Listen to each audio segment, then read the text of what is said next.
오늘 하나님께서 마지막 때로 무엇을 구하세요? 마지막 때 기도할 때 무엇을 구하십니까? 제가 기도하는 게 하나 있어요. 무엇을 기도하고 무엇이 있어야 되냐면 저는 그게 두 가지 단어라고 생각을 해요. 우리가 성경에 보면은 서신서마다 사도 바울이 서신서의 첫 서두에 뭐라고 하냐면 은혜와 긍휼과 평강이 너에게 있을지어다 그래요. 빠지지 않고. 오늘 이 하나님의 은혜, 거기에서도 하나님의 긍휼에 대해서 반드시 긍휼이 마지막에 있어야 돼요. 긍휼. 저는 아까 기도하면서 하나님 내게 긍휼을 베풀어 달라고. 이게 얼마나 중요한 설교인지 오늘 어떻게 하면 하나님의 긍휼이 임하는지 오늘 성경적으로 제가 가장 하나님의 긍휼이 우리 가운데 정말 최종적으로 나타나는 것은 바로 우리가 최종적인 구원을 받을 때예요. 우리의 말씀으로 같이 한번 살펴볼 거예요. 유다서 1장 21절 잠깐 펴보고 읽어보겠습니다. 자, 그 말이 맞는가? 자, 일단 한번 같이 한번 봐볼게요. 천천히. 오늘 설교가 길어질 수도 있어요. 굉장히 중요한 설교고 할 말이 굉장히 많아요. 중요한 것들이 있어요. 성경적으로 여러분들 오늘 배워갔으면 좋겠어요. 어떻게 하면 마지막 때 긍휼을 입을 수 있는가? 이 은혜와 긍휼을 입어야 돼요. 여러분 알다시피 노아는 무엇을 입었어요? 하나님께 은혜를 입었더라 그래요. 모든 지면의 모든 것들을 쓸어버리는 상황 가운데도 은혜를 입는 부류가 있고 은혜를 입는 자가 있다. 저와 여러분이 돼야 될 줄 믿습니다. 그러기 위해서 우리는 어떻게 우리 신앙 가운데 예비하고 준비되어 있어야 될까? 자, 1장 21절 한번 읽어보겠습니다. 시작. 하나님의 사랑 안에서 자신을 지키며 영생에 이르도록 우리 주 예수 그리스도의 긍휼을 기다리라. 유다서는 마지막 종말장이고 심판장인데 결론 부분에 우리 주 예수 그리스도의 긍휼을 기다리라. 자신을 지키며 영생에 이르도록. 결국은 영생에 이르는 어떻게 마지막에 최종적인 믿음의 결국 영혼의 구원함을 받음이라. 최종적인 구원을 있어서 긍휼이 필요하죠. 물론 우리가 유대인들에게 비교해 보면 유대인들이 시기로 넘어짐을 통해서 우리까지 뭐가 미쳤어요? 긍휼함이 심히 미쳐서 우리 이방인들이 구원을 받은 거 아시죠? 그리고 우리가 먼저는 죄인 되었을 때, 우리가 원수 되었을 때 하나님의 긍휼하심으로 우리가 어떻게 하나님의 뭐가 됐습니까? 자녀가 되었고 뭐가 되죠? 천국 백성이 되었다는 놀라운 사실은 무엇에 기초한 겁니까? 하나님의 사랑의 성품 가운데 하나님의 긍휼하심에 기초한 것입니다. 이런 긍휼 입은 자는 끝까지 하나님의 긍휼하심 가운데 최종적인 구원까지 이르러야 돼요. 믿습니까? 그런데 긍휼에서 이탈한 자도 있단 말이에요. 우리가 정말 마지막 때 주님의 긍휼을 입기 위해서 어떻게 해야 될까? 어떤 신앙으로 나가야 될까? 방법을 제가 알려드리려고 합니다. 자, 어쨌든 우리가 성경도 한번 찾아보겠습니다. 로마서 11장. 이 말이 맞는지 항상 성경적인 근거를 갖고 우리가 또 살펴봐야 돼요. 로마서 11장 30절 한번 같이 한번 읽어봅니다. 시작. 너희가 전에는 하나님께 순종하지 아니하더니 이스라엘이 순종하지 아니하므로 이제 긍휼을 입었는지라. 복음이 유대인에서 이방인으로 넘어오게 되고 그래서 천하만민이 복을 받으리라 할 때 그 천하만민, 아브라함에게 천하만민이 바로 우리 이방인이라는 단어, 히브리 언어, 헬라어 원어를 나타내면서 우리 이방인까지 미치게 될 것이다. 그래서 우리가 이제 예수님의 은혜로 긍휼을 얻었습니다. 알다시피 노아도 은혜를 입었고 긍휼을 얻었어요. 자, 그런데 그러면 먼저 이 긍휼이라는 것이 무엇일까? 이 긍휼이 뭘까요? 하나님의 성품이 있습니다. 하나님의 성품 가운데 하나인데 보통 자비라고도 합니다. 자비, 긍휼. 하나님의 성품 가운데 가장 뭐랄까 영광스러운 성품이라고 저는 생각을 해요. 이 긍휼에 기초있기 때문에 물론 성육신 사건이 있었고 긍휼의 가장 하이라이트가 뭐예요? 바로 십자가 사건. 우리가 흔히 그래서 십자가라든가 성육신 사건을 통해서 무엇을 봐야 되냐면 하나님의 아름다움을 고백해내야 돼요. 우리가 지금 고난 중간이지만 예수님을 바라보고 십자가를 바라보고 그 아름다움을 또 바라보고 그 사랑을 바라보잖아요. 우리가 그 사랑 가운데 그냥 전체적인 뭉뚱그려서 사랑이 아니라 그 중에서도 그분의 성품 가운데 바로 우리를 바로 원수 되었을 때, 죄인 되었을 때 우리를 사랑했다는 거예요. 그분의 긍휼하심, 민망 여기심, 불쌍히 여기심, 체리티라 그래요. 그 사랑 가운데 우리 가운데 하나님은 육신으로 이 땅에 오셨고 바로 십자가에서 긍휼의 하이라이트를 우리에게 보이시고 자기 사랑을 확증했다라고 말씀하세요. 오늘 여기까지는 많이 은혜로 고백하고 있고 나아가지만 마지막 이제 마지막 때를 살아갈 우리 성도들이 계속 그 긍휼하심, 하나님의 긍휼하심을 더욱더 알게 되고 그 긍휼하심을 입어야 되는데 어떻게 하면 그 긍휼함까지 우리가 나가게 될 것인가? 먼저 우리가 하나님의 사랑에 대한 부분들, 긍휼에 대한 부분들은 여러분들이 알다시피 어디에 다 기초합니까? 긍휼도 마찬가지지만 바로 언약에 기초한다는 사실을 여러분들도 알고 계셔야 됩니다. 제가 오늘 이것을 좀 말씀드린 이유는 그냥 무조건적인 하나님의 사랑이라고 우리가 생각을 하고 사랑에 대해서 본질적 이해를 잘 못해요. 사랑이라고 하면 뭐야? 바로 하나님 뭐에 기초한다? 언약에 기초한다. 이 말은 바로 하나님의 공의에 기초한다. 하나님의 언약에 기초한다. 다시 말해서 예를 들면 우리가 그냥 십자가를 바라봄을 통해서 우리 죄가 사해져요. 그런데 무조건적으로 덮어지는 것이 아니라 뭘로? 피가 없이는 생명이 없고 피 흘림이 없으면 뭐가 없다? 죄사함이 없다는 하나님의 공의의 영계 법칙을 따라가요. 질서 안에서 그래서 이러한 대속의 죽음, 이러한 우리를 살리신 모든 것들은 공의함에 호소하는 거야. 그래서 그냥 회개를 했을 때 우리가 하나님 안에서 죄사함이 되고 그분의 피로 말미암아 용서가 받아들여지는 거예요.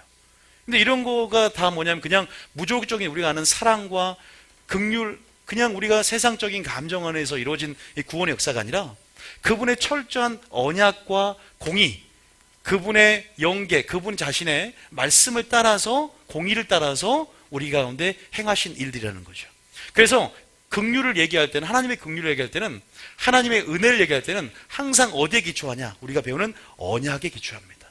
하나님 말씀에 기초합니다. 그래서 공의를 따라간다는 거예요. 그러니까 우리가 세상에 있는 사랑과 긍휼하고 좀 틀립니다. 믿습니까? 하나님의 성품이라는 것은 그래서 말씀을 깨달을 때 우리 가운데 보여지는 것이고 나타내지는 거예요. 그러니까 모든 것들 우리가 주님 앞에 회개하며 나아가는 것도 이러한 대속의 죽음 안에서 이러한 영적 공의를 따라서 이렇게 일하시기 때문에 우리가 이 마지막 때의 긍휼이 부어지는 것도 어떤 법칙이 있어요. 영계 법칙이 있고 또 그 흐름들을 오늘 살펴보자고 합니다. 우리가 어디를 보냐면 마태복음 9장 13절 한번 보겠습니다. 마태복음 9장 13절. 이 전제를 좀 알고 계세요. 공의를 따라서 우리가 그 사랑이 나타난다. 그래서 제가 뭐 이런 설교도 했던가요? 그 사랑의 열차는 어디를 벗어나지 않는다? 공의의 궤도를 벗어나지 않는다. 이거 굉장히 중요한 말이에요. 공의의 궤도를 따라서 사랑의 열차는 거룩함이라는 궤도를 벗어나지 않는다. 공의의 궤도를 벗어나지 않는다. 이것을 항상 이렇게 외우고 계셔야 돼요. 그다음에 사랑의 열차가 거룩함의 궤도를 벗어나지 않는다. 그 거룩함이란 하나님의 언약, 그 법 안에서 열차가 운행되는 거예요. 이거 딱 생각하시면 돼요. 그래서 우리가 그 사랑을 지금도 배우는 거잖아요. 세상에 있는 사랑, 용서 다 할 것 같지만 계속 그분 자신의 말씀 안에 들어가면 갈수록 그분의 사랑을 배우게 되고 그분의 긍휼하심이 무엇인지를 깨닫게 되고 그 긍휼이 내게 부어져서 나도 다른 사람을 긍휼한 삶을 살아내는 거거든요. 믿습니까? 우리가 마지막 때 하나님의 긍휼하심을 받기 위해서 여러분 먼저는 그 긍휼을 이해하셔야 돼요. 그 긍휼을 배우셔야 됩니다. 예수님께 그 긍휼을 배워야 되고 하나님께 그 긍휼을 배워가야 됩니다. 긍휼을 배우는데 어떻게 해야 된다? 거룩함의 궤도를 따라가야 된다니까 말씀을 통해서 그 긍휼을 배우고 진리 속에 감춰진 그 긍휼을 배워야 될 줄 믿습니다. 예수님을 통해서 그 긍휼이 우리 가운데 계시되어야 돼요. 그 긍휼함이 십자가를 통해 계시되지 않으면 진짜 형제를 긍휼히 여기지 못하고 그냥 세상으로 갖는 동정심 따위가 아니라 정말 하나님의 관점 안에서 우리가 그 긍휼하심, 주님의 성품과 같은 그 영광들 긍휼하심을 보이고 나타냄을 통해서 하나님이 영광 받을 줄 믿으시기 바랍니다. 우리가 그런 말씀을 들을 필요가 없죠. 긍휼함, 불교 다니는 사람도 알잖아요. 불쌍히 여기고. 태어날 때부터 환경적으로 그런 불쌍한 사람에 대한 동정심, 긍휼함 베푸는 사람도 많아요. 성인군자 중에. 저는 그런 얘기를 하자는 게 아닙니다. 그래서 여러분들이 반드시 지금 전제로 기억할 것은 그 사랑의 열차는 거룩함의 궤도를 뭐한다? 벗어나지 않는다. 그래서 언약이라는 철로를 따라 사랑은 계속 진행이 되고 그것을 다 알고 계세요. 그래서 여러분들이 그 부분들을 오늘 알고 계시고요. 자, 그러면 자, 몇 절 폈어요? 몇 장 폈습니까? 마태복음 9장 13절 시작. 너희는 가서 내가 긍휼을 원하고 제사를 원하지 아니하노라 하신 뜻이 무엇인지 배우라. 나는 의인을 부르러 온 것이 아니요 죄인을 부르러 왔노라 이 한 하시니라. 구절이 얼마나 중요할까? 이거 여러분 기억나죠 이제? 이 한 구절이 예수님이 오신 목적이에요. 예수님이 무엇을 가르치러 왔어요? 하나님의 긍휼이 뭔지를 나타내러 온 거예요. 기억하셔야 됩니다. 그냥 죄에서 십자가에 못 박혀 돌아가셔서 죄에서 구원할 뿐만 아니라 우리 가운데 우리 삶의 주인이 되셔서 어떻게 살아가야 될지에 대해서 우리 이제 거기에 대해 주목을 해야 돼요. 그냥 죄에서 구원한 것을 넘어서서 이제는 구세주가 아니라 이제는 우리 가운데 모범이고 본이 되고 주인 되고 임금으로서 그분의 삶을 따라가는 자로서 어떻게 그분이 우리 가운데 긍휼을 나타내셨는지. 그래서 너희는 가서 내가 긍휼을 원하고 제사를 원하지 아니하는 뜻이 무엇인지를 배우라 그랬어요. 지금 그것을 배우기 위해서 이 자리에 있는 줄 믿습니다. 자, 이게 무슨 말일까요? 지금 이 상황은 그들의 율법적인 바리새인의 태도를 말하는 거예요. 그들은 너무 제사를 중요시 생각해요. 근데 우리가 알다시피 제사는 뭡니까? 언약 맺은 목적이죠. 성도를 내 앞에 모으라. 그들은 나와 뭘로 언약 맺었다? 우리 다 알고 있어요. 예배로 언약 맺었고 제사로 언약 맺었어요. 그런데 주님이 뭐라 그래요? 주님이 딱 나타나서는 나는 이 땅에 온 이유가 뭐냐? 우선순위를 드러내러 왔고 나는 진짜 본질이 뭔지를 드러내러 왔다. 너희들이 그 있는 제사는 여기서 말하면 형식적이고 위선적인 제사야. 열심히 기도하고 봉사하고 11조 하지만 너희들 속에 긍휼이 없고 너희들 속에 공의가 없고 너희들 속에 사랑이 없어. 본질이 없는 거야. 그러니까 예수님이 그 제사가 바로 뭔지 아냐? 바로 상한 심령이고 그 제사는 바로 긍휼을 말하는 거야. 우리 삶이 긍휼이 여기는 삶, 그 산상순의 삶, 긍휼이 여기는 삶, 그것이 바로 진짜 제사야. 진짜 가인이 삶의 예배가 드려지지 않았기 때문에 아무리 소제를 드려도 받지 않았던 거야. 그거를 진짜 보여주면서 예수님이 이 땅에 오면서 이게 바로 하나님의 진짜 너희들을 제사로 언약 맺은 이유야. 내가 그 삶이야. 믿습니까? 예수님 자신이 바로 그래서 긍휼을 모범을 보이셨고 하나님께서 진리를 통해서 그들 가운데 어둠 가운데 진리를 드러내신 거예요. 긍휼이 무엇인지를 배우라고. 누굴 통해서 배워야 됩니까? 예수님을 통해서 배워야 될 줄 믿습니다. 예수님은 자신의 긍휼하심을 통해 진짜 사랑이 무엇인지 하나님의 성품을 뭐 했다? 드러내신 거예요. 죽음으로 드러내셨고 공의를 따라서 주님은 자신의 긍휼을 드러내셨다는 사실을 믿으시기 바랍니다. 예수님께 그 긍휼을 배우고 또 우리가 그 진리의 말씀 안에서 우리가 그 긍휼을 우리가 무슨 뜻인지를 배우라고 있기 때문에 그 긍휼을 배우고 그 긍휼을 결론적으로는 담은 자로서 십자가를 통해서 그 긍휼을 배운 자로서 반드시 이 땅 가운데 긍휼을 흘려 보내야 될 줄 믿습니다. 그 자비를 흘려 보내면서 내 삶 가운데 하나님의 긍휼과 자비를 나타내야 됩니다. 자, 이게 예수님께서 우리 가운데 하나님의 긍휼한 성품을 드러냈다는 전제를 말하면서 이제가 진짜 중요한 지금 전제를 얘기했고, 그러면 어떻게 하면 하나님의 이제 긍휼을 우리가 마지막 때 최종적인 구원을 얻기 위해서 얻을 수 있는가, 이제 이것들을 좀 설명을 할 거예요. 자, 먼저는 자, 연관이 되는데 긍휼을 뭐 해야 돼요? 구해야 됩니다. 자 보세요. 긍휼을 구하라. 두 번째는 오늘 두 가지만 하면 돼요. 긍휼을 뭐하라? 심으라. 굉장히 중요합니다. 쉬운 말 같지만요, 이거 두 가지 딱 기억하고 있어요. 긍휼을 구하고 긍휼을 심어야 돼요. 제 영만 중요하다고 생각하나? 굉장히 중요해요. 오늘 제가 들어보시면 알걸요? 이 긍휼을 심으라, 긍휼을 구하라. 우리가 이 부분에서 먼저 시편, 자, 먼저 1번 먼저 하겠습니다. 시편, 자, 139편. 제가 하나님 앞에 계속 긍휼을 구하고 있어요. 긍휼을. 자, 시편 139편 23절 한번 잠깐 볼게요. 23절 한번 볼게요. 긍휼, 하나님의 은혜죠. 어떻게 보면 그 은총입니다. 자, 23절. 이건 이게 다윗이 고백했던 내용인데 한번 읽어볼게요. 시작. 하나님이시여 나를 살피사 내 마음을 아시며 나를 시험하사 내 뜻을 아시옵소서. 다윗이 하나님 나를 살펴주시고, 하나님 나는 내 자신을 빛 가운데 내 자신을 드러내지 못합니다. 하나님 말씀이 비춰줘야만이 나의 정말 숨은 동기, 나의 정말로 마음 안에 감춰진 내 자신도 모르는 나의 어떠한 거짓된 영역들, 나의 질 거슬려서 대적하는 어떤 아버지 그러한 부분들이 내 안에 있습니다. 당신의 진리 빛을 내게 비추셔서 이 어둠을 분명히 드러내 주셔서 하나님의 참빛으로 내가 살아가길 원하고, 하나님 내 마음을 정말 주님은 아십니다. 심장과 폐부를 감찰하시고 사람의 마음보다 폐역함을, 아버지 제 마음은 하루에도 수십 번 내가 변합니다. 정말로 기상청의 날씨처럼 오늘 결단해도, 예수님의 십자가에 3일 만에 부활하시지만 저는 바로 결단해도 3초 만에 다시 한번 내 죄성이 부활하고, 하나님 나는 그런 연약함들 가운데 나를 시험하사 내 뜻을 주님 아시고 감찰해 주셔서, 입 4절 한번 읽어볼게요. 입 4절에 시작. 내게 무슨 악이 있나 악한 행위가 있나 보시고 나를 영원한 길로 인도하소서. 저는 그런 기도를 해요. 우리가 보면은 미투 운동이다 그래서 이제 대형교회 우리 목사님들이 어떻게 보면은 옛날에 보니까 라이즈 업 코리아에서 여러분 뭐 여러 가지 성추행 사건도 있어서 대표가 이렇게 어떻게 됐죠? 저기 다 자리를 내려놓고 됐고, 또 우리 전병우 목사님도 어떤 그런 문제로 인해서 한순간에 이렇게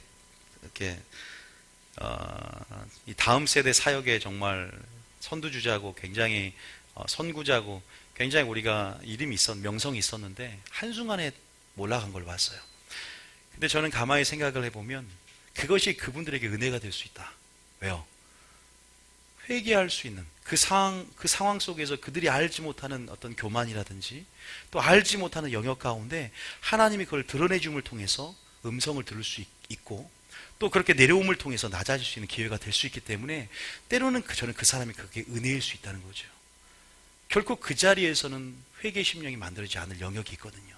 그 사람을 좀 하나님은 믿음의 결국 영혼의 구원함까지 이루기 위해서 그렇게 하나님은 우리를 인도할 수 있거든요. 물론 끝까지 그래도 회개하지 않으면 지옥 가는 것이지만, 저도 그래서 그래요. 하나님, 저도 하나님의 사역 가운데 성공을 하고 평판이 좋을지라도 그건 사람들의 평판이고, 하나님 제가 만약 정말 어떤 거로서 인해 지옥 갈 죄가 있다, 똑같은 기도예요. 하나님 내 마음을 살펴보시고 내가 악한 행위가 나를 살펴보시되 그것들이 내가 사역 가운데 내가 이 자리 가운데 정말 내려놓는 한이 있어도 하나님 그런 부분 통해서 내가 정말 지옥 갈 수밖에 없는 거라면 차라리 목회를 내려놓게 해달라고, 차라리 모든 것들이 정말로 말 그대로 세상 말로 망해서 정말 하나님만 의지하게 하고 그렇게 정말 기도가 되더라고요. 저는 그렇게 기도를 해요. 이 말씀에 의해서 내가 천국 가는 게 낫지 사역에서 성공하더라도 내 목숨을 내가 남에게 전파하니 도리어 버림받으면 어떻게 됩니까?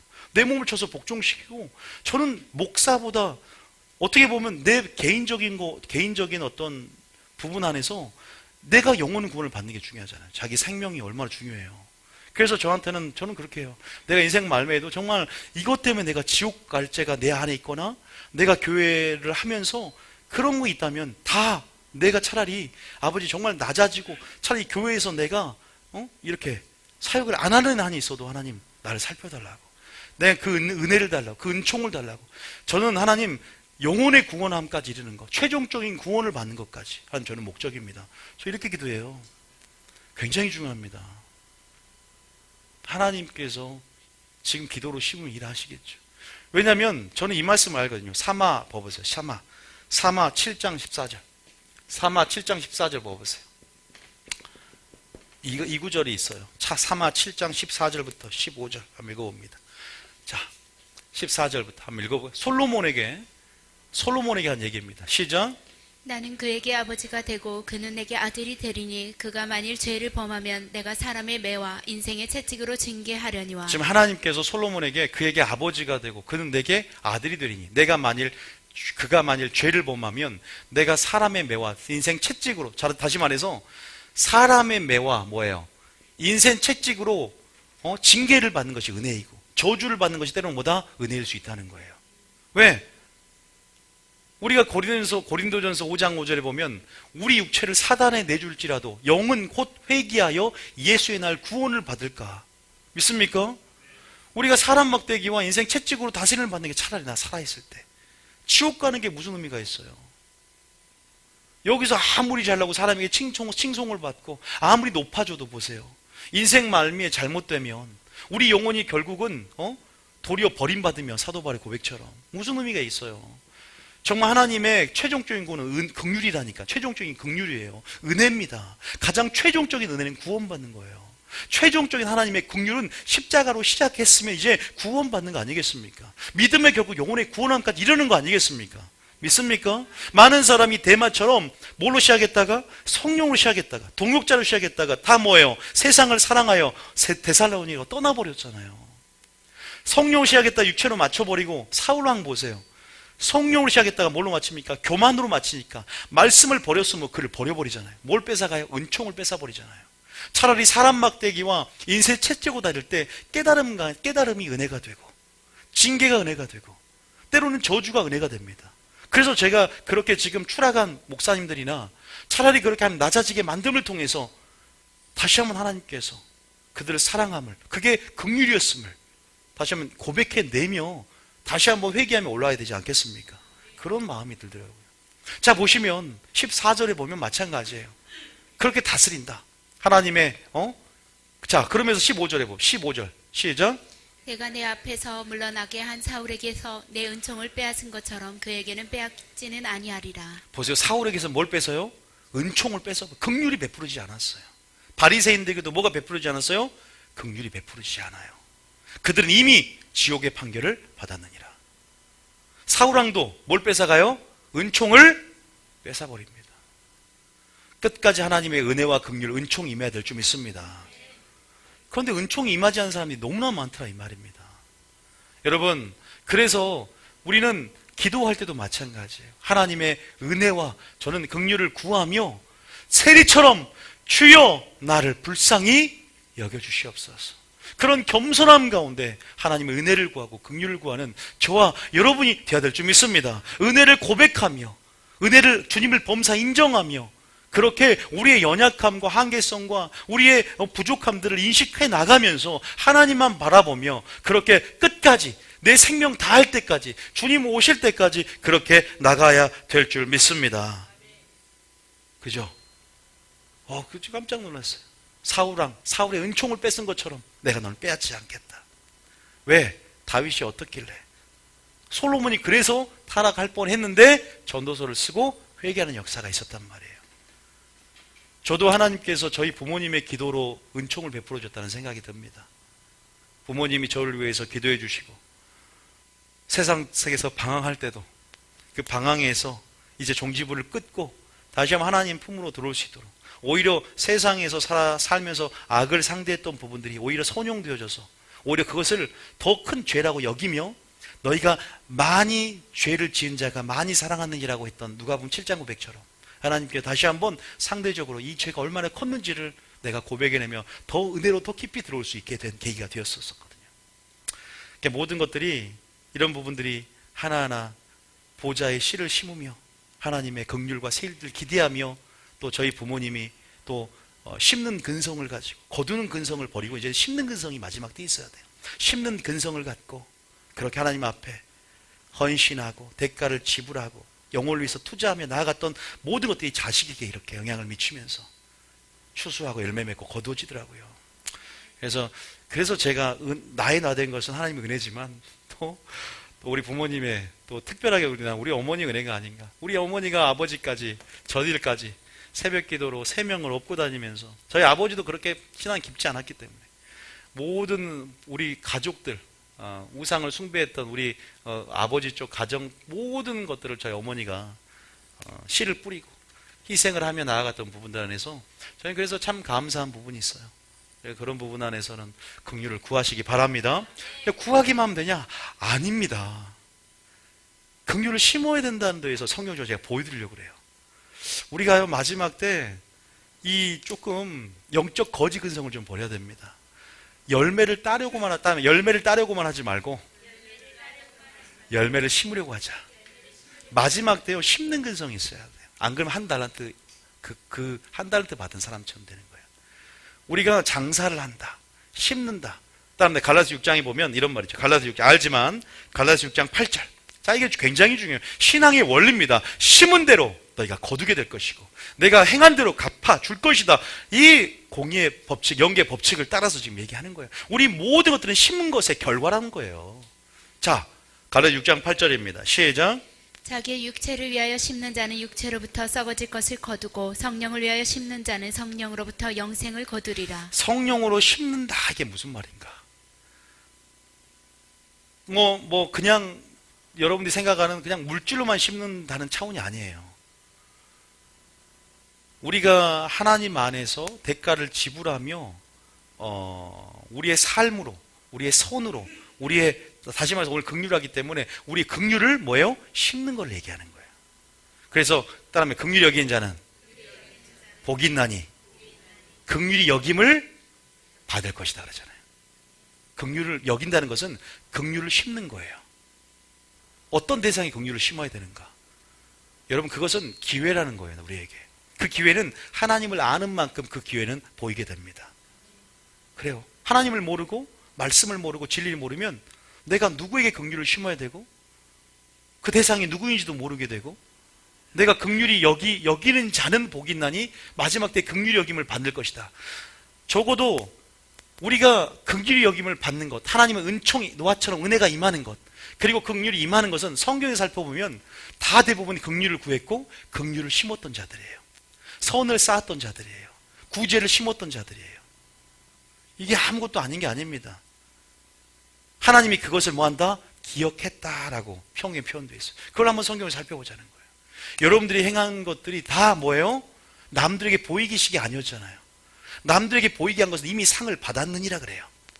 은밀하게 심고 그 자들을 초청하고 초대하고 잔치를 베푼 자, 의인의 부활 시에 상이 있음이라 그런 말도 있어요. 누가복음에 보면 아무것도 한 것이 아니라 냉수 한 그릇 한 자는 냉수 한 그릇 그 선자의 상을 받는다고 하듯이 우리가 그걸 성경적으로 한번 살펴보자. 인물들 통해서 한번 봐야 된단 말이에요. 자, 먼저는 마태복음 5장 7절.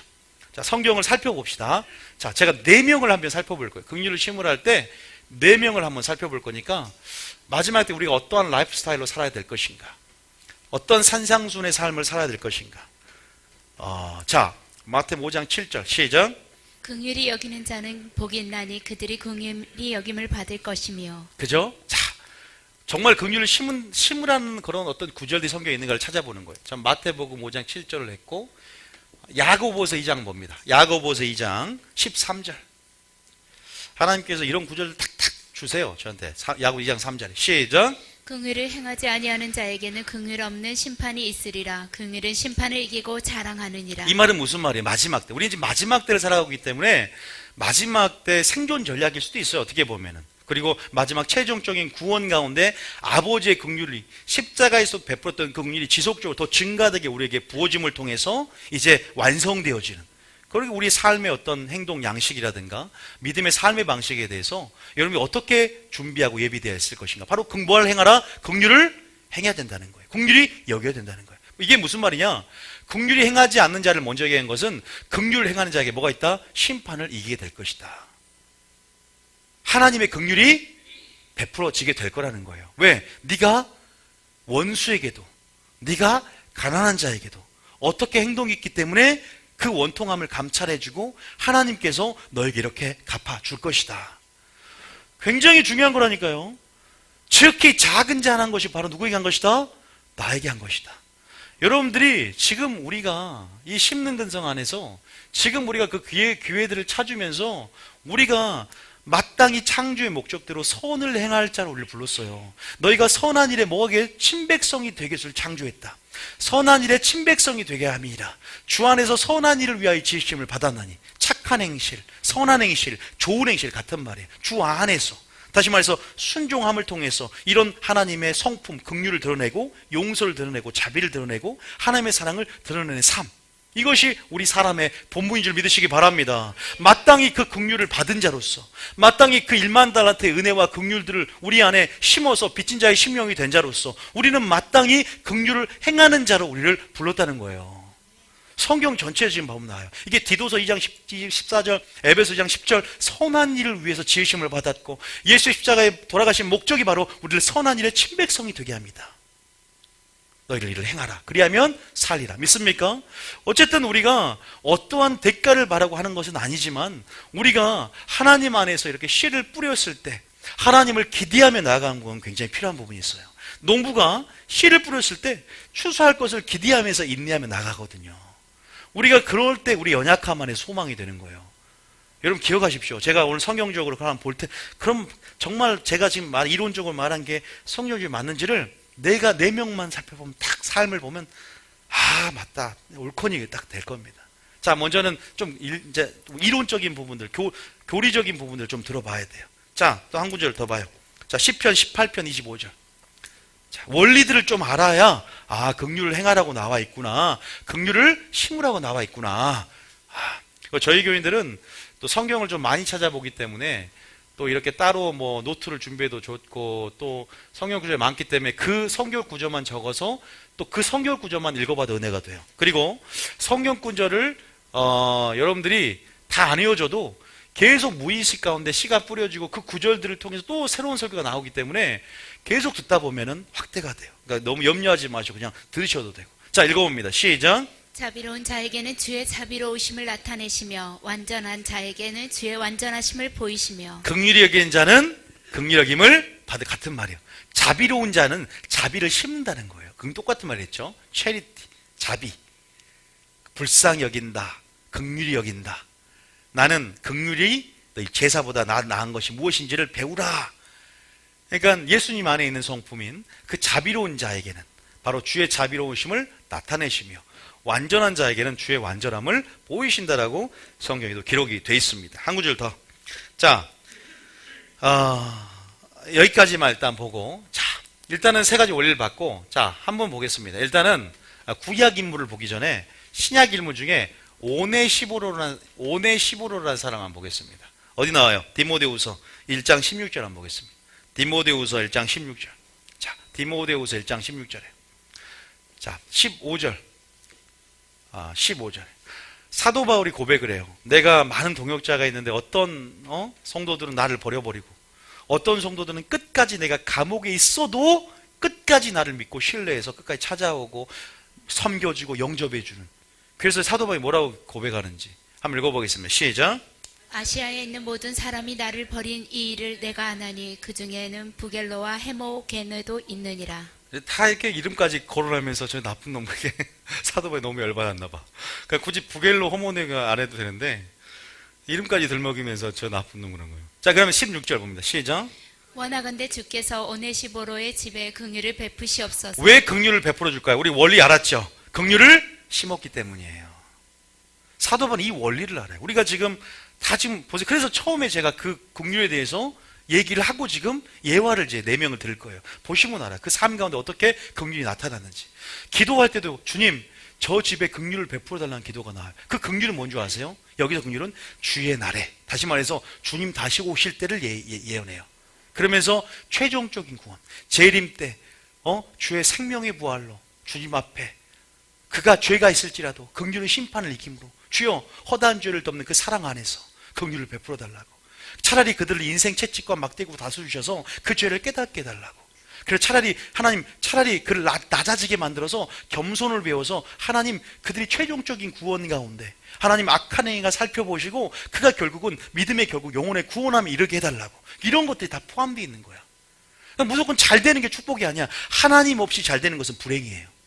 하나님의 없이 잘 되는 건 불행이야. 하나님이 함께함으로 형통한 것은 형통입니다. 점검 그렇게 하는 거예요. 그래서 보세요. 우리가 처음에 이론이 아무것도 아닌 게 아니라 이걸 알아놔야 성경 안의 원리들이 이제 생략기에 있는 원리들이 배우는 거예요. 아, 그 집에 긍휼을 베풀어줘. 왜? 그 긍휼을 베풀어주는 근거가 뭐냐? 그가 나를 자주 격려해주고. 이거는 단순히 사도 바울뿐만 아니라 하나님 나라 안에 동역자가 된 부분이거든요. 사도 바울을 예수님이라고 생각한 거야. 지극히 작은 자나 한 것이 바로 누구에게 한 것이다? 바로 나에게 한 것이다. 어린아이 한 사람 소자를 섬겨도 그것이 바로 뭐예요? 마태 25장에 보면 예수님께 한 거래. 그러고 보면은 그때 지극히 작은 자라는 것은 원어적으로는 복음을 전파하는 제자들 의미예요. 어린아이라고 생각하죠, 소자가. 그런 원어적인 의미 그 말이 있어요. 어쨌든 그가 나를 자주 격려해주고 내가 사슬에 매인 것을 부끄러워하지 않고 17절에 로마에 있을 때 나를 부지런히 찾아와 만나고 영접해주고 그 모든 상황 가운데 하나님 나라를 생각하면서 끝까지 그 안에서 동역자로서 그 위치를 놓치지 않고 다 떠났다는 말이야. 아시아에 있는 사람 다 버렸어. 왜? 자기 살라고. 자기 명분 쫓고 핍박해서 굴해버리고 외압을 견디지 못해서 그러나 성령 충만했던 이렇게 하나님 안에 영적인 원리를 깨닫고 성령을 위해서 심었던 기도로 심든 섬김으로 심든 자비로 심든 어쨌든 그런 부분 안에서 긍휼을 주의 날에 베풀어 주옵소서. 18절 이렇게 말하잖아. 18절 시작. 원하건대 주께서 그로 하여금 그날에 주의 긍휼을 있게 하여 주옵소서. 그날은 재림의 때를 말해요. 여기서 문맥적으로 항상 재림의식이 있거든. 초대교회는요. 그가 예배소에서 많이 봉사한 것을 내가 잘 아느니라 이렇게 말을 합니다. 그 다음 절 한번 봐봐요. 그 다음 절에 자, 그 다음 절에 없어요. 그 다음 절은 없어요. 끝났어요. 그러니까 여러분 오늘 15는 이제 끝났어. 그러면 오늘 15 끝나고 누구를 얘기해봐요? 가장 많은 사람이 있는데 다윗이 다윗 먼저 살피지 말고 우리가 신약 먼저 천천히 신약부터 고넬료 봅시다. 자, 고넬료 사도행전 10장 31절. 아니 고넬료 하면 이방인 중에 최초로 뭘 받은 사람이에요? 성령 세례를 받은 자. 왜 하필이면 고넬료일까? 고넬료에게 어떠한 이런 은총이 임했을까? 특별한 은혜가 임했을까? 자, 31절입니다. 시작. 말하되 고넬료야 하나님이 내 기도를 들으시고 내 구제를 기억하셨느니. 어떤 기도를 했을까? 어떻게 보면 나는 은총이라고 믿습니다. 은혜와 긍휼과 평강이 너희 무리 가운데 함께 있을지어다. 서신서에 끊임없이 나온 그 고백, 그리고 정말 우리가 그 은혜로 된 것도 알기 때문에 그 은혜와 은총을 구했던 또 구제 보세요. 자, 구제가 왜냐? 자, 몇 번 찾아보냐? 자, 잠언 19장 17절. 이 구제가 얼마나 중요하냐? 구제가 굉장히 중요해요. 이 교회가 구제가 확단이 돼야 됩니다. 구제가. 자, 읽어봅니다. 시작. 가난한 자를 불쌍히 여기는 것은 여호와께 구워드리는 것이니 그의 선행을 그에게 갚아주시리라. 가난한 자를 불쌍히 여기는 것은 여호와께 구워드리는 거래요. 그게 영적으로. 그리고 구워줬으니까 하나님이 언제 갚아줘요? 의인의 부활 시에 뭐가 있습니다? 성령들 하면 의인의 부활 시에, 의인이 부활할 때 누가 사장 보면 가난한 자, 병든 자, 초청할 자 이런 자들을 초청하면 그들이 갚을 것이 없으면 우리가 의인의 부활 시에 뭐가 있습니다? 상이 있으며 그러잖아요. 가난한 자든 우리가 부자를 초청하면 갚아주니까 상이 받았잖아 이미. 그런데 가난한 자, 병든 자, 병신들을 초청하면 어떻게 돼요? 그들이 갚을 것이 없으므로 하나님이 갚아준다는 거예요. 그러니까 가난한 자에 구워주면 우리 그렇게 생각하면 돼요. 아, 하나님께 구워드린 것이니까 하나님이 그 선행을 그것을 이 땅에 갚아주기도 하고 하나님 분명히 갚아줍니다. 믿습니까? 저는 그것이 긍휼로 갚아준다고 믿습니다. 왜냐하면 긍휼로 심었기 때문에. 이게 진짜 무시할 만한 얘기가 아닙니다, 여러분. 가난한 자뿐만 아니라 원수도 마찬가지예요. 원수를 용서하면 성경의 잠언에 보면 숯 있죠. 핀 숯을 그 머리맡에 놓으면 불길이 얼마나 거셀까요? 숯을 하나 더 놓은 거야. 그러니까 원수는 누가 갚는다? 하나님이 갚아주신다는 거예요. 이런 모든 부분 안에서 그냥 어떻게 보면은 그런 부분들을 생각하면서 우리가 믿음을 발휘하면서 하나님 하실 것을 기대하면서 이렇게 또한 심고 행사할 수 있다는 부분이 있어요. 그런데 다시 한번 본문으로 넘어가서 사도행전 10장 31절 가보세요. 사도행전 10장 31절에 보면 자, 사도행전 10장 31절 다시 한번 읽어봅니다. 자, 31절 시작. 말하되 고넬료야 하나님이 내 기도를 들으시고 내 구제를 기억하셨으니. 그러니까 이 고넬료 집안 누가 찾아요? 베드로가 찾아와서 어떻게 돼요? 설교해주고 성령의 세례가 임해잖아요. 이방인 최초로. 영광스러운 장면입니다. 그 주인공이 된 거죠. 자, 35절입니다. 35절에 시작. 각 나라 중 하나님을 경외하며 의를 행하는 사람은 다 받으시는 줄 깨달았도다. 얼마나 고넬료가 하나님을 이방인 중에 경외했습니까? 그리고 하나님의 의를 행했습니다. 의를 행했다는 것은요, 성령을 심었다는 거예요. 선을 행했다. 의를 행했다. 다시 말해서 구제라든가 이런 것들이 순종이잖아요. 선을 심고. 우리가 아까 갈라디아서 6장 보면은 자, 우리가 이것이 의를 행하고 긍휼을 심는 게 따로 불린다고 생각하는 사람이 있는데, 자, 갈라디아서 6장 8절 다시 봐보세요. 갈라디아서 6장 8절에. 자, 갈라디아서 6장 8절에 보면 다시 한번 읽어봐요. 시작. 자기의 육체를 위하여 심는 자는 육체로부터 썩어질 것을 거두고 성령을 위하여 심는 자는 성령으로부터 영생을 거두리라. 여기서 성령을 위하여 심는 자가 고넬료였어요. 보세요. 믿음의 가정에게 착한 일을 하고 선을 행하고 구제를 행하고 의를 하나님의 이 세대의 의로움을 드러냈잖아. 노아처럼. 그래서 은혜를 입었고. 그런데 9절에 보면 이 성령이 심는다는 게 무엇인지를 나와요. 9절에 그 다음 절 봐봐요. 시작. 우리가 선을 행하되 낙심하지 말지니 포기하지 아니하면 때가 이름에 거두리라. 다시 말해서 성령을 위하여 심는다는 것은 뭐야? 선을 행하는 거예요. 다시 말해서 또 긍휼을 심는 것. 이것들이 포함이 되거든요. 자, 그러면서 10절에 뭐야? 왜 우리가 낙심하면 하지 않아요? 하나님 우리를 긍휼로 갚아줄 걸 믿기 때문에. 가난한 자를 도와주면 하나님께 구워주는 것이 되기 때문에 하나님 우리에게 갚아준다는 거예요. 긍휼히 여긴 자는 복이 있나니 긍휼히 여김을 받을 것이다. 자비하는 자에게 나의 자비를 나타낼 것이다. 믿습니까? 이런 부분들을 기대하는 것이 얼마나 우리에게 소망이 되고 정말 이것들이 우리가 믿음을 행사할 수 있는 어떤 동기부여가 된단 말이에요. 그래요. 이것이 다윗의 삶 가운데 제가 마지막에 다윗을 얘기하는 이유가 다윗의 삶을 보면 하나님이 선을 행했으니까 나의 원통함을 갚아주시고 그래서 하나님께서 부어주신 부분이 있었어요. 자, 일단 보세요. 6절 10절에 시작. 그러므로 우리는 귀에 있는 대로 모든 이에게 착한 일을 하되 더욱 믿음의 가정들에게 할지니라. 그러니까 기회가 보이는 게 은혜입니다. 기회는 수동적으로 주어지는 것이 아니라 하나님을 아는 만큼 기회가 보이는 것이고 기회를 만들어낼 수가 있어요. 그래서 기회 있는 대로 착한 일을 하고 선한 일을 하고 선을 행하고 고넬료처럼 의를 행하고 선을 행하고 의를 행하고 선을 행하고 구제하며 날마다 하나님께 기도하며 하나님을 경외하여 순종하는 저희들이 되어야 될 줄 믿습니다. 오네시보로도 마찬가지고요. 때가 이름에 거둔다는 것은 결국 이 땅에는 보상받지 못해도 어디에 있습니까? 결국 우리에게 복은 칭의를 얻는 것. 다시 말해서 마지막 믿음의 결국 우리가 문제 해결은 되지 않아도 영혼의 구원함을 받는 것이 얼마나 최종적인 하나님의 은혜요 긍휼인지. 아니 우리가 이 땅에 아무리 잘 살고 성공해도 믿음의 결국 영혼의 구원함까지 이르지 못하면 무슨 의미가 있어요? 거기까지 긍휼이 미쳐야 되잖아요. 믿습니까? 주 예수 그리스도의 뭘 기다리라? 긍휼을 기다리라. 영생을 얻도록. 유다서에 나온 말이죠. 유다서는 마지막 장이에요. 이해되십니까? 다시 그러면은 누구로 넘어가야 할까? 고넬료. 자, 다시 10장 35절 읽어보고. 자, 10장 35절에. 자, 다시 한번 10장 35절에. 시작. 각 나라 중 하나님을 경외하여 요리 행하는 사람은 다 받으시는 줄 깨달았도다. 물론 여기서는 바로 재림 때 또 마지막 날 긍휼을 베푸는 장면이 아니지만 하나님께서 심은 대로 갚아주시고 또 그 가운데 은혜 가운데 역사해 주셔서 그러한 또한 은총을 얻은 그 구원의 역사를 맛보고 축복의 역사를 맛보는 걸 우리가 볼 수 있다는 것입니다. 그래서 항상 느껴져요. 영적인 거지 근성을 버리고 영적으로 거두려고만 하지 말고 심으려는 근성.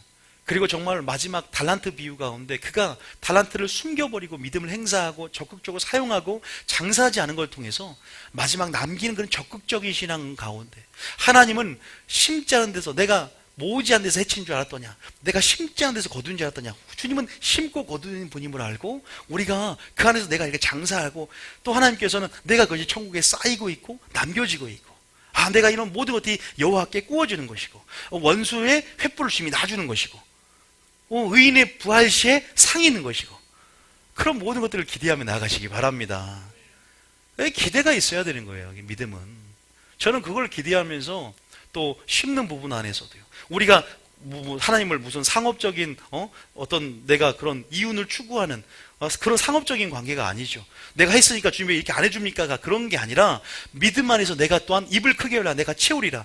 농부가 씨를 뿌려서 거둘 걸 기대하면서 내가 이렇게 심는 것도 그것도 그게 나쁜 게 아니란 말이에요. 왜냐하면 우리가 축복을 받았을 때 우리가 어떻게 심었는지를 알고 영적 원리를 배우면서 또 심을 수 있는 또 우리 자신을 위해서 영혼을 위해서 투자할 수 있는 근거가 된단 말이에요. 그거 굉장히 중요해요. 많은 사람들은 그게 나쁜 게 아니에요. 균형 안에서. 자, 세 번째 누구예요 이제? 히스기야. 자, 이거는 하나님이 저에게 주신 계시예요. 저에게 긍휼에 대한 계시를 주시면서 자, 히스기야. 자, 알다시피 몇 년밖에 못 산다? 이제 15년 살고 죽는다 그랬어요. 근데 죽었어요, 살았어요? 아니. 너가 이제는 살지 못하고 정령 죽으리라 했단 말이에요. 이미 선자를 통해 선언했어요. 그런데 히스기야는 15년을 살고 또 하나님이 거기다가 확증을 위해서 아하스 일영포의 헤스기야 해시계를 뒤로 15도를 뒤로 우주의 어떤 주기를 바꿔버려서 공전주기라는가요? 그래서 과학자들이 이것을 찾는데 이유를 모르지만 성경적으로 여호수아 해가 멈춘 사건과 이 우주의 이 공전주기가 바뀐 부분들을 계산해서 비어있는 것을 확인했대요. 이때 하나님이 역사 가운데 톱니바퀴 같이 맞물려서 역사를 진행하시잖아. 그러니까 이런 것들도 살아있는 증거가 되는 거죠. 어쨌든 히스기야, 자 어디 봅니다. 성경으로 봐야 돼요. 근거가 뭐냐? 대하 31장. 이것도 긍휼이란 말입니다. 이 구원을 얻은 것 같은 치유하는 구원. 자, 대하 31장 20절. 자, 대하 31장 20절. 히스기야가 어떤 왕입니까? 3대 성군이에요. 자, 시작. 히스기야가 온 유다와 같이 행하되 그의 하나님 여호와 보시기에 선과 정의와 진실함으로 행하였으니. 자, 뭐와? 선과 정의와 진실함. 아까 선을 행한다, 고넬료처럼 의를 행한다, 오네시보로처럼 다 떠났지만 끝까지 로마에 찾아와서 사도 바울 가운데 하나님 나라를 위해서 동역하며 끝까지 뭐예요? 결국 뭔가 행함 있는 믿음 안에서 뿌린, 씨를 뿌린, 또 행함 안의 믿음 안에서 긍휼을 베푼 이런 진실하고 정의된 선을 행한 삶 가운데 뭐예요? 자, 여호와 보시기에, 자 21절까지 한번 읽어봅니다. 21절에 시작.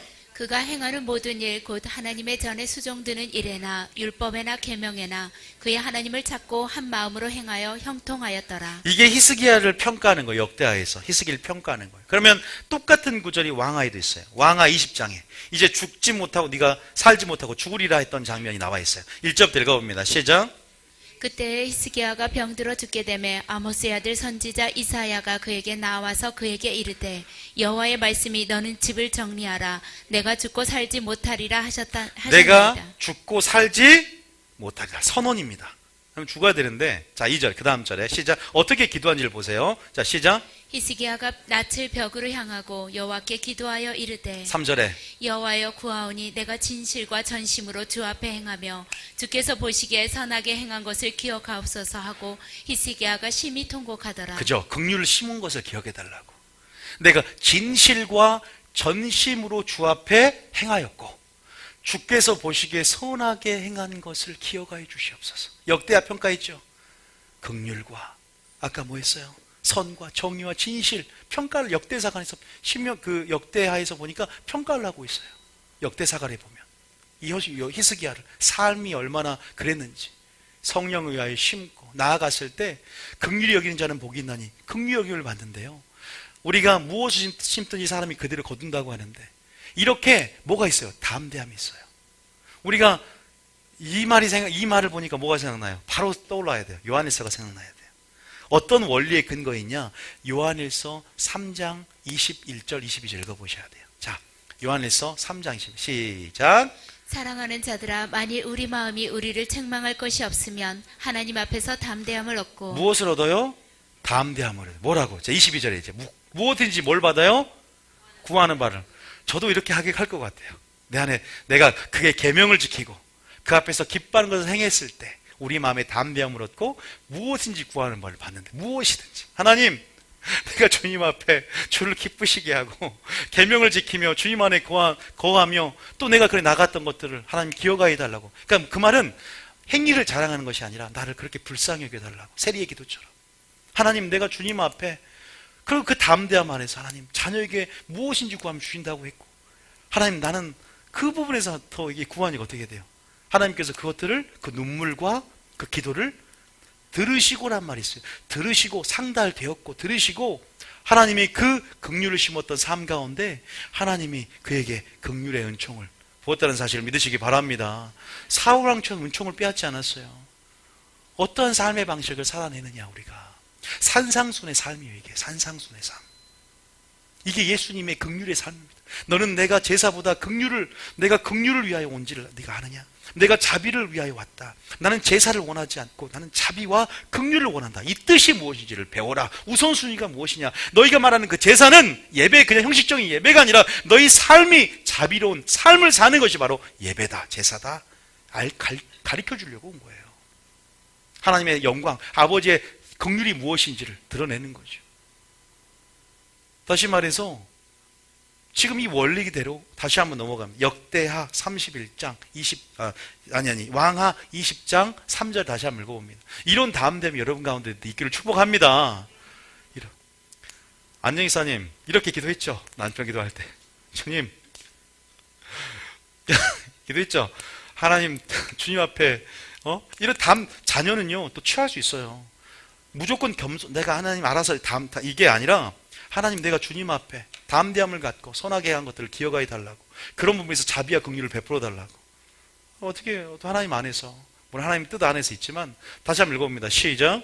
여호와여 구하오니 내가 진실과 전심으로 주 앞에 행하며 주께서 보시기에 선하게 행한 것을 기억하옵소서 하고 히스기야가 심히 통곡하더라. 선하게 행한 것. 자, 4절에 반드시 성령에 심는 자는 영생을 거둔다고 하겠고 때가 이름에 거둔다고 했어요. 그 때가 이제 찬 거죠. 때가 임하는 거죠. 4절. 자, 그러죠. 자, 이제 마지막입니다. 이제 다윗의 삶은 더 확실하죠. 자, 여러분 다윗의 삶 가운데 제가 기억하고 있는 것은 시므이가 자기를 저주했던 사건 가운데 반응했던 것. 어떻게 반응했는가? 그리고 사울왕이 자기를 죽이려고 쫓고 있는데 사울왕을 죽일 수 있는 상황 가운데 어떻게 고백했는지를 한번 보고 어떤 것에 근거해서 이렇게 반응하고 고백했는지 살펴보면 오늘 말한 영적 원리들이 다 동일하게 나온다는 걸 알 수 있어요. 먼저 사마 16장 시므이가 여러분 알잖아요. 사울왕이 다윗을 죽이려고 쫓아다니면서 다윗이 도망다니는 걸 보면서 시므이가 이 베냐민 족속 편이거든요. 다윗을 저주하는 거야. 별거 개 같은 자인데 저주를 해요. 그러니까 다윗의 군대 장관 아비새는 죽여버리자 이 개 같은 자를. 그런데 다윗은 그러지 말아라. 하나님이 혹 나에게 저주할 것이 있기 때문에 저주한지도 모르는 것이고 이 모든 것들을 나는 선을 행하고 이것들을 긍휼로 자비로 반응함을 통해서 하나님 앞에 나는 내가 이사를 용서했기 때문에 하나님 앞에 나는 그 원통함 가운데 하나님 나를 감찰해 주고 하나님께 나는 기대할 것이다. 그런 거예요. 그러니까 하나님께 소망을 두고 하나님 하신 일을 기대하면서 그분께 내서 상을 베풀 것을 기대하면요 굉장히 그게 은혜가 되고 믿음이 발휘가 되더라 이 말입니다. 한번 봅시다. 자 16장 자 7절 다 읽지 말고, 왜냐하면 시간이 많이 없기 때문에 7절 이제 저주 막 하는 거예요. 그 전 장면은 막 비루한 자요 피 흘리는 자요. 자 7절 시작. 시므이가 저주하는 가운데 이와 같이 말하니라. 피를 흘린 자여 사악한 자여 가거라. 참 이렇게 얍삽해요. 근데 자 8절 시작. 사울의 족속의 모든 피를 여호와께서 내게로 돌리셨도다. 그를 이어서 내가 왕이 되었으나 여호와께서 나라를 내 아들 압살롬의 손에 넘기셨도다. 보라, 너는 피를 흘린 자이므로 화를 자초하였느니라. 사울왕이 아니라 압살롬 아들이 왕의 자리를 찬탈하고 쫓아내는 장면에서 얼마나 참 사울왕에게도 쫓기고 아들에게도 쫓기고 얼마나 기구한 운명이에요. 참 다윗의 삶을 보면 희망이 있어요. 쟤도 저렇게 하나님 마음 협한 자가 되는데 나도 될 수 있겠다. 그잖아요. 다윗의 삶을 보세요. 자 보세요. 그 다음 봐보세요. 그 다음 보면 어떻게 반응하는지 시작. 스루야의 아들 아비새가 왕께 여짜오되 이 죽은 개가 어찌 내 주 왕을 저주하리이까. 청하건대 내가 건너가서 그의 머리를 베게 하소서 하니. 그 다음 절에 왕이 이르되 스루야의 아들들아 내가 너희와 무슨 상관이 있느냐. 그가 저주하는 것은 여호와께서 그에게 다윗을 저주하라 하심이니 내가 어찌 그리하였느냐 할 자가 누구겠느냐 하고. 그 다음 절에 또 다윗이 아비새와 모든 신하들에게 이르되 내 몸에서 난 내 아들도 내 생명을 해하려 하거든 하물며 이 베냐민 사람이랴. 여호와께서 그에게 명령하신 것이니 그가 저주하게 버려두라. 예, 그 다음 절에 이해가 되죠? 여기 중요하죠. 시작. 혹시 여호와께서 나의 원통함을 감찰하시리니 오늘 그 저주 때문에 여호와께서 선으로 내게 갚아주시리라 하고. 그죠? 우리가 이렇게 용서와 자비와 긍휼을 베풀면 긍휼이 여기기 때문에 하나님이 긍휼을 다윗의 삶 가운데 베풀어 주셨어요. 그래서 뭐라 그래요? 내가 사울처럼 은총을 뺏어간 것처럼 은총을 빼앗지 아니하고 네 아들 솔로몬은 사람 막대기와 인생 채찍으로 다스림을 통해서 살아있을 때 그 마음의 행위가 어떤지를 깨닫게 하고 때로는 이렇게 낮아지게 함을 통해서 사단에게 때로는 육체를 내줄지라도 그 영은 예수의 날에 구원받는 것이 가장 큰 은혜와 긍휼이 될 수 있다는 거죠. 굉장히 중요해요. 하나님 입장에서는요 우리가 잘 되는 것도 중요하지만 영혼 구원함이 이르기를 가장 최고의 목표로 하나님의 길에 우리 걸음을 인도하고 길을 제시하는 것은 우리는 어떻게 하면 성공하고 행복할 수 있을까 우리 입장에 생각하고 그 그 방향성으로 맞춰서 하나님 해주길 바라지만 하나님의 더 큰 계획 가운데 때로는 고난 가운데 침묵하신 이유는 그 영혼을 살리고 그 영혼을 결국 최종적인 구원에까지 이르게 하게 하신 하나님의 사랑이고 은총이고 자비인 줄 믿으시기 바랍니다. 그러니까 모든 일에 그리하일지라도 감사하시기 바랍니다. 이 섭리의 눈을 열어야 돼요. 이 섭리의 믿음의 눈이 열려야 됩니다. 그러면 자유하게 될 줄 믿습니다. 예지 어머니 아시겠습니까?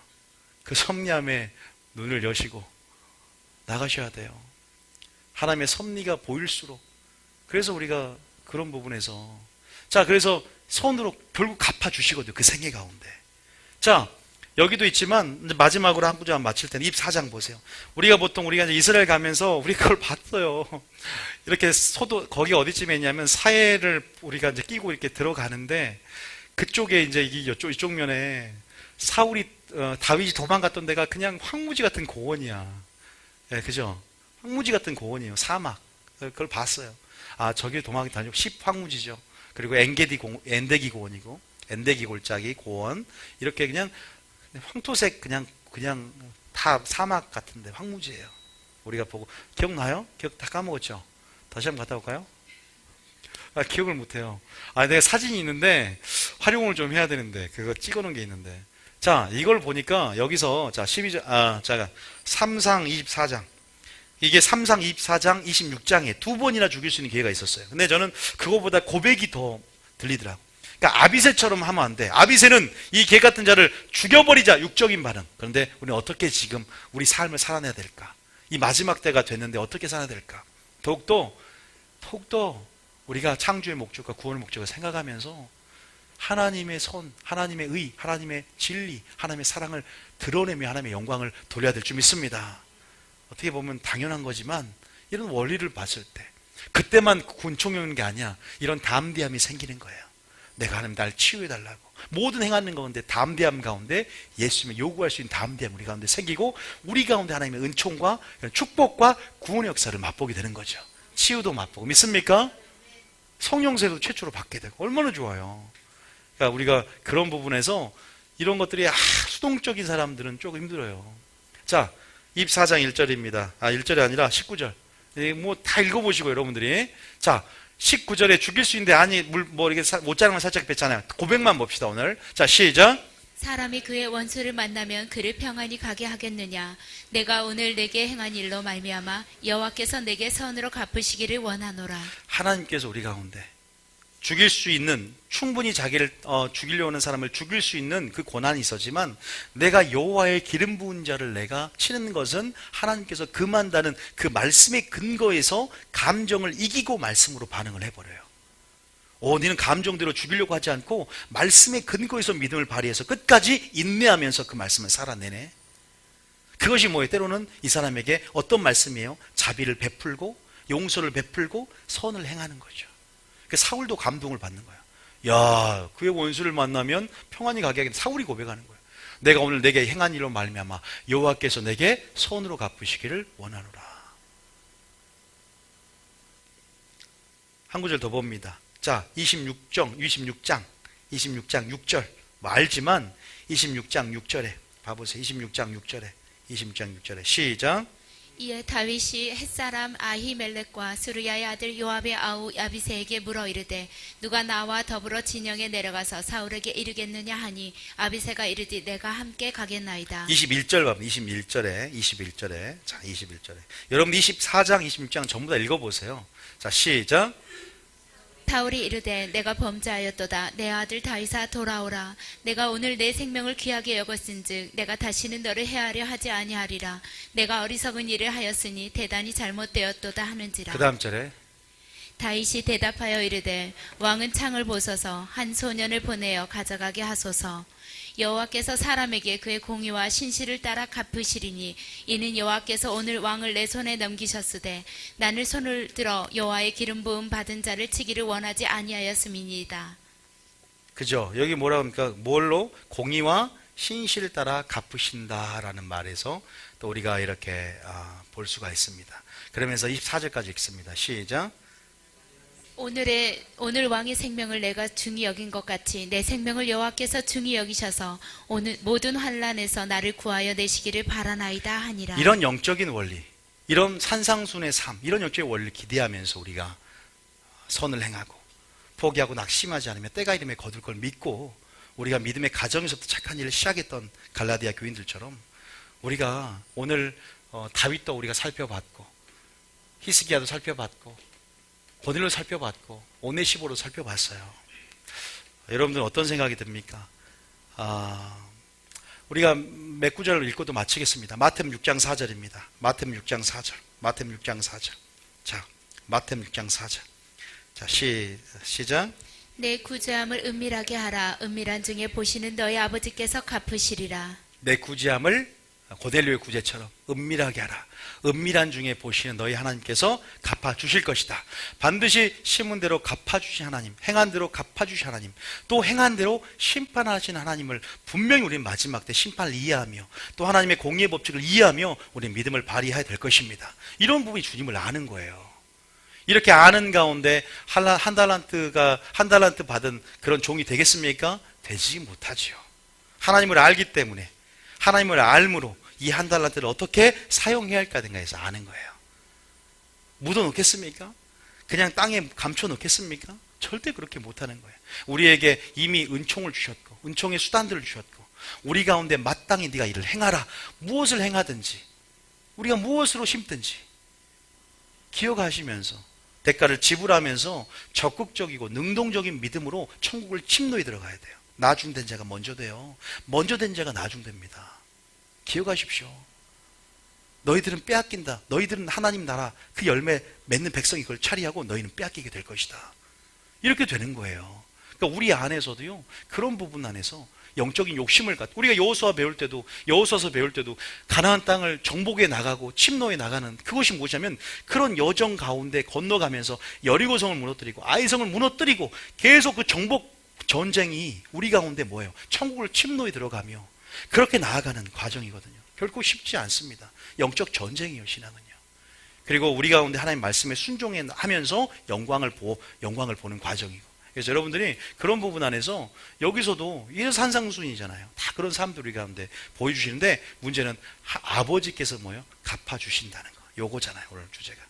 긍휼을 심으면 긍휼 여김을 받을 것이고 결국 하나님께서 결국 그 모든 것 가운데 하나님이 기억하시고 그런 모든 것 가운데 은혜와 치유와 이러한 하나님의 원통함을 선으로 하나님이 갚아주시는 은혜가 있었다는 사실을 믿으시기 바랍니다. 은밀하게 행할지라도. 믿습니까? 여러분들이 얼마나 기대하면서 아이고 아무도 안 보는데 화장실로 껌을 떼야 돼 안 떼야 돼 이거 놔두고 껌을 떼시기 바랍니다. 아니 네가 껌을 보이지 않는 이 부분에서 껌을 뗐구나. 옛날에 보이지 않는다고 코딱지를 묻혀 색상 밑에다 다 묻혀놓고 보이지 않기 때문에 더러워지고 있는데 혹시나 키 큰 애들이 의자 앉으면 다리가 이렇게 올라갈 수가 있잖아요. 그러면 이 더러운 게 뭐냐? 비유가 맞는지는 모르겠지만 그런 경험이 있어. 코딱지 밑에서 항상 밑에 이렇게 붙여놓는 그 버릇들이. 제 수준에 맞는 유머였네요. 여러분들 고상한 유머가 있는데 저는 그게 생각났어요. 한 번 더 볼게요. 누가복음 14장. 이런 것들이 위로가 되니까 한번 읽어보세요. 자, 누가복음 14장 12절. 누가복음 14장 12절. 한번 읽어보세요. 읽어보면 알아요. 12장 시작. 또 자기를 청하는 자에게 이르되 내가 점심이나 저녁이나 베풀거든 벗이나 청지나 친척이나 부한 이웃을 청하지 말라. 두렵건대 그 사람들이 너로 도로 청하여 내게 갚음이 될까 하노라. 그 다음 절에 잔치를 베풀거든 차라리 가난한 자들과 몸 불편한 자들과 저는 자들과 맹인들을 청하라. 그 다음 절에 그리하면 그들이 갚을 것이 없으므로 내게 복이 되리니 이는 의인들의 보할 시에 내가 갚음 받음을 받겠음이라 하시더라. 이 말을 아는 자들은요 더 그렇게 삽니다. 말씀이 동기부여가 되는 거예요 우리 가운데. 아 그렇구나. 그러니까 하나 또 읽으면서 내게 오늘 주시는 음성을 들려지는 부분이 있더라고요. 아 근데 이것만 나온 게 아니에요. 뭐 우리가 방금은 선으로 심고 삶으로 심고 긍휼을 베풀지만 또 한 구절 마태복음 딤전 6장 17절부터 19절까지 항상 여러분 우리의 삶은 예배는 자 읽어봅니다. 자 6장 17절 읽어봐요. 자 시작. 내가 이 세대에서 부한 자들을 명하여 마음을 높이지 말고 정함이 없는 재물에 소망을 두지 말고 오직 우리에게 모든 것을 후히 주사 누리게 하시는 하나님께 두며 그 다음 절에 선을 행하고 선한 사업을 많이 하고 나누어 주기를 좋아하며 너그러운 자가 되게 하라. 이렇게 하래요. 왜? 19절에 이유가 있어요. 항상 갚으신 하나님이세요. 그 기억하셔야 돼요. 갚으신 하나님, 은밀한 중에 갚으신 하나님 기억하십시오. 시작. 이것이 장래에 자기를 위하여 좋은 터를 쌓아 참된 생명을 취하는 것이니라. 이 말을 그대로 믿습니까? 우리가 왜 그렇게 행동해야 되는지에 대한 근거는 하나님께 있어요. 하나님의 축복과 하나님의 심판이 있습니다. 하나님이 근거가 되는 거예요. 우리가 행동하는 근거는요. 말씀이 근거가 되는 것이고, 그게 바로 우리의 믿음인 줄 믿습니다. 그 말씀이 그러하기 때문에 우리가 그렇게 살아내는 것이고, 그래서 우리가 말씀을 오늘 읽기만 해도 저도 은혜가 돼요. 우리 읽는 거잖아요, 지금 말씀을. 우리가 이 말씀 읽고 쭉 한번 읽고 오늘 찬양 한번 들어주십시오. 마태음 25장 31절부터 46절까지 읽어보고 우리가 마치겠습니다. 마태음 25장 31절부터 46절까지 시작. 인자가 자기 영광으로 모든 천사와 함께 올 때에 자기의 영광의 보좌에 앉으리니 모든 민족을 그 앞에 모으고 각각 구분하기를 목자가 양과 염소를 구분하는 것 같이 하여 양은 그 오른편에 염소는 왼편에 두리라. 그때 임금이 그 오른편에 있는 자들에게 이르시되 내 아버지께 복받을 자들이여 나와 창세로부터 너희를 위하여 예비된 나라를 상속받으라. 내가 줄일 때에 너희가 먹을 것을 주었고 목마를 때에 마시게 하였고 나그네 되었을 때 영접하였고 헐벗을 때에 옷을 입혔고 병들었을 때에 돌보았고 옥에 갇혔을 때에 와서 보았느니라. 이에 의인들이 대답하여 이르되 주여 우리가 어느 때에 주께서 줄이신 것을 보고 음식을 대접하였으며 목마르신 것을 보고 마시게 하였나이까. 어느 때에 나그네 되신 것을 보고 영접하였으며 헐벗으신 것을 보고 옷 입혔나이까. 어느 때에 병드신 것이나 옥에 갇히신 것을 보고 가서 배웠나이까 하리니 임금이 대답하여 이르시되 내가 진실로 너희에게 이르노니 너희가 여기 내 형제 중에 지극히 작은 자 하나에게 한 것이 곧 내게 한 것이니라 하시고. 믿습니까? 지극히 작은 자 하는 것이 바로 우리가 예수님께 너희가 사람에게 할때 주를 죽게 하듯 하라 하는 말이, 이제 우리가 그러면서 우리가 이런 영적인 원리들을 또 생각해 가면서 여러분들이 포기하고 낙심하지 말고 하나님의 때 가운데 우리 가운데 구원의 능력으로 또 축복으로 또 우리 가운데 하나님께서 결국 우리 종국적으로 종말론적으로는 최종적인 구원 가운데 주실 그 긍휼과 은혜들을 사모하며 우리가 행하는 것들이 결코 헛된 것이 아니라 정말 오병이어로 그런 기적을 맛보고 엘리야가 그 사르밧 가부가 밀가루 조금과 기름으로 그런 축복의 역사를 맛보듯이 우리가 심은 것 가운데 어떻게 하나님께서 우리 가운데 보상해 주시고 갚아주시는 그 은혜들도 여러분 기억하시고 항상 또 현세도 갚아주시지만 또 우리가 정말 영생을 누리며 그날에서 의인의 부활체도 상이 있는 우리 가운데 그런 것들을 기대하면서 믿음을 발휘하는 저와 여러분이 되어야 될 줄 믿습니다. 남들 의식해서가 아니라 하나님을 의식하고 하나님 말씀이 근거가 되어서 믿음을 발휘한다면 지금 여러분들은 여러분의 자신의 생명을 취하며 좋은 터를 쌓고 여러분 무엇을 위해서 살아간지를 한번 생각해 보시고 우리 삶의 모든 것으로 이제는 성령이 심는 자는 뭘로 거두리라? 성령으로부터 영생을 거두게 되는 소망 안에서 나아가게 될 줄 믿습니다. 기대하시면서 여러분 걷는 이 걸음도 마찬가지야. 모든 것 심는 것은 없어지는 게 아니에요. 멀리서 오신 분도 마찬가지예요. 모든 심는 행위예요. 모든 걸 저는 그렇게 생각해요. 기도도 마찬가지예요. 그 보좌에 심어지는 모든 것들은, 그래서 모든 것들 우리의 결과는 심은 것의 결과다. 저는 그 심는 근성이 그리스도인들에게 더 이제 그 근육이 만들어지고 말씀을 통해서 반드시 거두고 추수하고 열매 맺는 기쁨을 누리는 저와 여러분이 되어야 할 줄 믿습니다.